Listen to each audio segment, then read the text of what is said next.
So my question for you is, what's your favorite book you've read and why? Oh. Oh. Sense and Sensibility.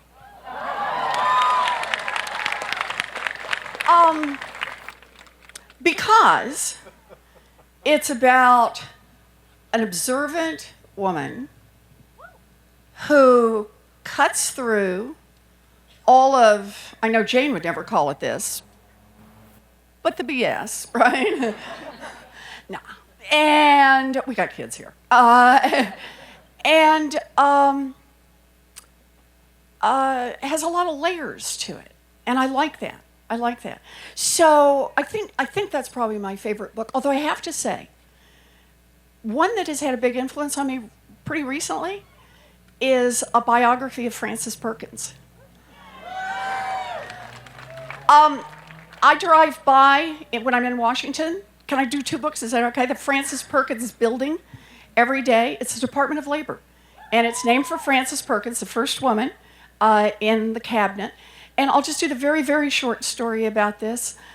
A woman who, at 30 years old, stood on the ground when the Triangle Shirtwaist Factory happened.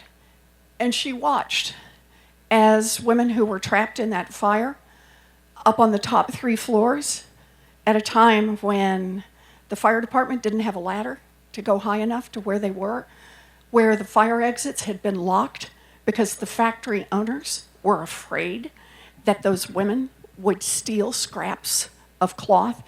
Women, I say some were as young as 14. They were paid $5 a week to work 6 days a week to try to get their shot at the American dream. She stood there and watched as the fire began to consume the building. And first woman jumped and died on impact. And then 2 more jumped, and then more and more until the bodies piled up on the ground. 146 people died in 18 minutes. And none of this was a surprise. None of it was a surprise. Women had been marching. Labor unions had been marching, activists had been marching, and they'd called it out, and they'd gotten coverage in the press. And what happened? The factory owners, they knew it. This was no surprise. This was no surprise that something like this was coming. So what had the factory owners done?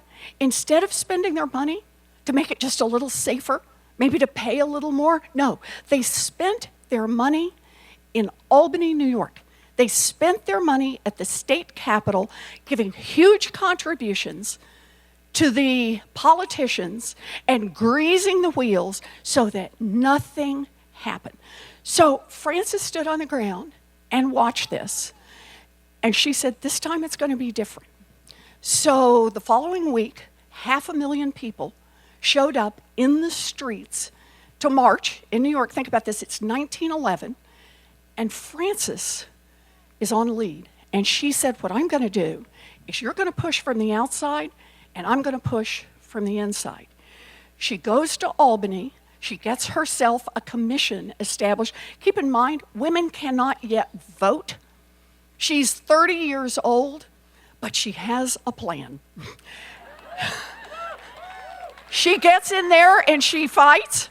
Franklin Roosevelt becomes governor. She becomes Secretary of Labor for the state. Franklin Roosevelt, then during the Great Depression, becomes President of the United States. He brings her to Washington. She becomes Secretary of Labor, and she follows exactly the same plan. She says to millions of Americans, get in this fight. You push from the outside. I'll work it from the inside. And here's the thing. What can one determined woman with millions of people to back her up do? I'll tell you what Frances did. Social Security, unemployment, the minimum wage, the right to join a union, the end of child labor, and the weekend itself all came from Frances and the people who fought alongside her.